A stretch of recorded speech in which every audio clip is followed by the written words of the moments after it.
अब कबीर साहब पूछते हैं जाओगे कहाँ।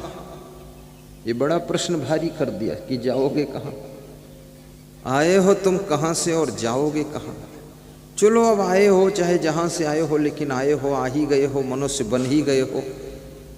उसका ज़्यादा पता लगे न लगे कोई बात नहीं, लग भी गया है, मैंने बता भी दिया है। परंतु अब सवाल ये खड़ा हो गया कि जाओगे कहाँ। ये मरने के बाद तुम्हारी आत्मा कहाँ जाकर जन्म लेगी। पशु पक्षी की योनि में जन्म लेगी, कीड़े मकोड़े की योनि में जन्म लेगी, कि मनुष्य योनि में जन्म लेगी, कि हाथी की योनि में जन्म होगा।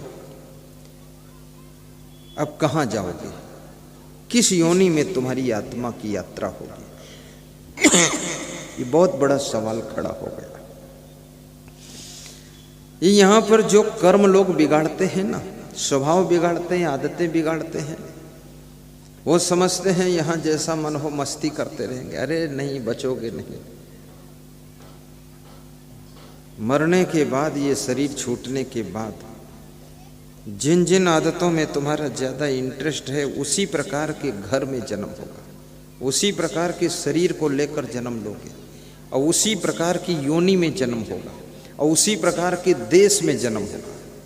जो हिंदुस्तान में रह करके थाईलैंड और मलेशिया की झलक देख रहे हैं, अब की बार वह थाईलैंड के समुद्र किनारे नंगे नंगे घूमेंगे जाकर। थाईलैंड में है क्या, मलेशिया में क्या है, इंडोनेशिया में क्या है, मैं वहाँ देख कर आया। कोई सभ्य सज्जन आदमी के देखने योग्य भी नहीं वहाँ, सब फोहड़ है। वो जैसी लंगोटी साधु पहनता है, ऐसी लंगोटी वहाँ औरतें पहनती।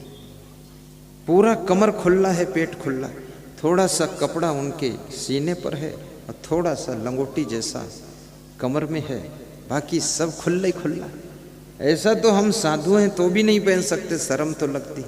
वो बेशरम वहाँ औरतें और बेशरम पुरुष, वो सब भैंस की तरह घूम रहे हैं, वो उसी में बहादुरी समझ रहे हैं। चलो घूम लो, कोई बात नहीं, अगली बार तुमको हम आशीर्वाद देंगे, तुम भैंस ही बन जाओ, और लंगोटी भी न बांधनी पड़े, पूरा खुल्लम खुल्ला घूम। बेवकूफ़ कहीं की, ये सब नाटक करने चली है। आखिर मनुष्य है, स्त्री है, पुरुष है, क्या है, हुल्लड़ मचा रही है।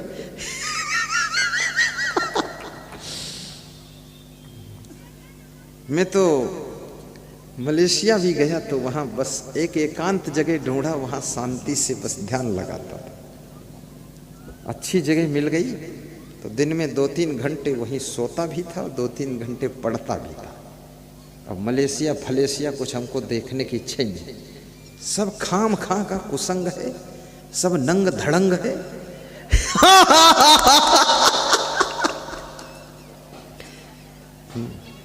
अरे ये सब नंग धड़ंग देखना हो तो ये सब जानवर से नंग धड़ंग हमारे हिंदुस्तान में ही घूम रहे, इनको देख लेंगे। और मैं डंका बजाकर कहता हूं, मेरे भारत देश जैसी नारी कहीं नहीं मिलेगी और भारत देश जैसा पुरुष भी कहीं नहीं मिलेगा, सबसे टॉप है।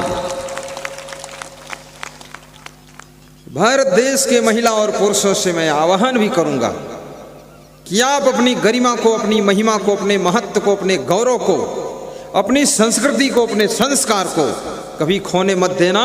ये दुनिया में चाहे कोई नर नारी नंगा घूमे, चाहे दंगम दंगा घूमे, चाहे पंगम पंगा घूमे, लेकिन तुम अपने मर्यादा में रहना, यही भारत देश की विशेषता है।